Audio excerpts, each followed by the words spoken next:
Assalamualaikum warahmatullahi wabarakatuh. Shalom, Om Swastiastu, Namo Buddhaya, dan salam kebajikan. Perkenalkan, saya Yulianti dari SDN 1 Batu Putih, Kabupaten Lamongan, calon guru penggerak angkatan 9. Perkenankanlah, saya di sini akan memaparkan materi tentang koneksi antar materi, yaitu tentang kesimpulan dan refleksi modul 1.1. Selamat menyaksikan.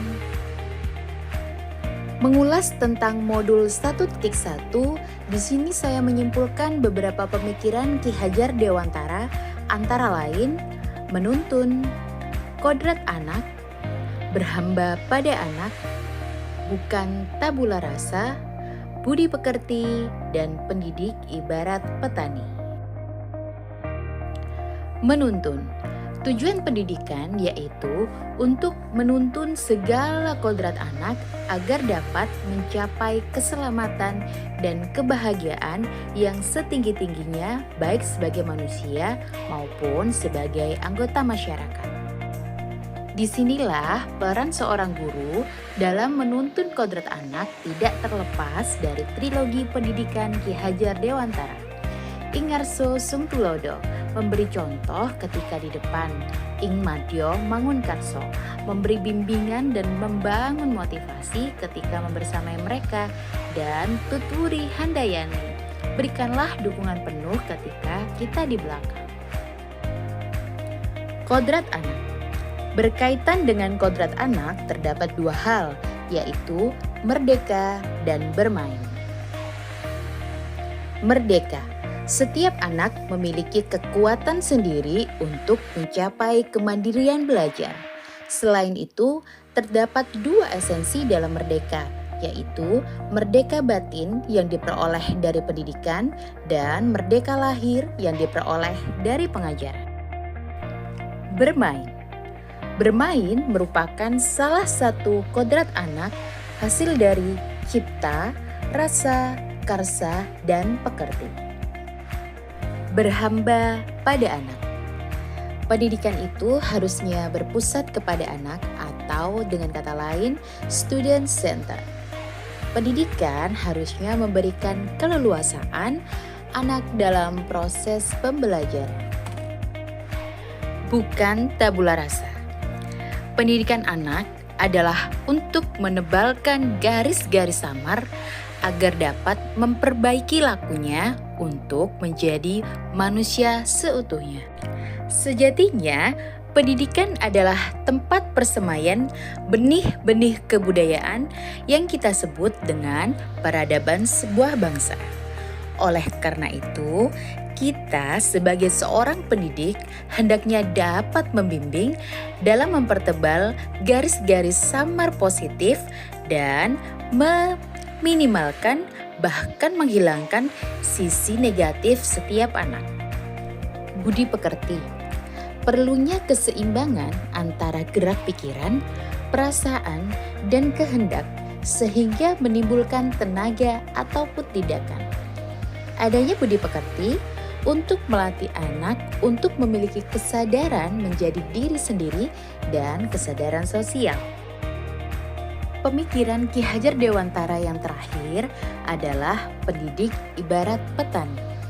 Pendidik itu menuntun, memperbaiki, memelihara, serta memberikan dukungan terkait kodrat alam yang dimiliki anak agar dapat memperbaiki lakunya hidup dengan disesuaikan dengan kodrat zamannya. Sejatinya kita sebagai pendidik hendaknya ketika membelajarkan ilmu dan nilai-nilai kehidupan pada anak harus disesuaikan dengan zamannya. Tidak mungkin kita mengajar generasi alfa sesuai dengan generasi pada kita saat belajar. Sebelum mempelajari modul 1.1, saya mempercayai bahwa yang pertama, anak yang lahir di dunia itu diumpamakan seperti sehelai kertas yang belum ditulisi. Kedua, siswa harus mencapai KKM untuk dapat dikatakan mencapai tujuan pembelajaran yang telah ditetapkan. 3. Penilaian kognitif yang saya lakukan selama ini cenderung dengan tes tertulis kurang memperhatikan kodrat anak ataupun gaya belajar murid. Dan yang keempat, kelas merupakan mutlak kuasa seorang guru atau teacher oriented. Namun, setelah mempelajari modul 1.1, saya mempercayai bahwa ada perubahan pemikiran dan perilaku pada diri saya. Dalam perubahan pemikiran, yang pertama, anak yang terlahir di dunia seperti selembar kertas yang sudah ditulisi penuh tetapi masih samar-samar. Disinilah pendidikan berperan untuk mempertebal tulisan agar berisi hal-hal yang baik. 2. Setiap murid itu unik, memiliki kecerdasan yang majemuk atau yang disebut dengan multiple intelligence. Kecerdasan yang berbeda-beda harus difasilitasi secara adil dan berdiferensiasi. 3. Berhamba kepada murid atau pembelajaran harus berpusat kepada siswa.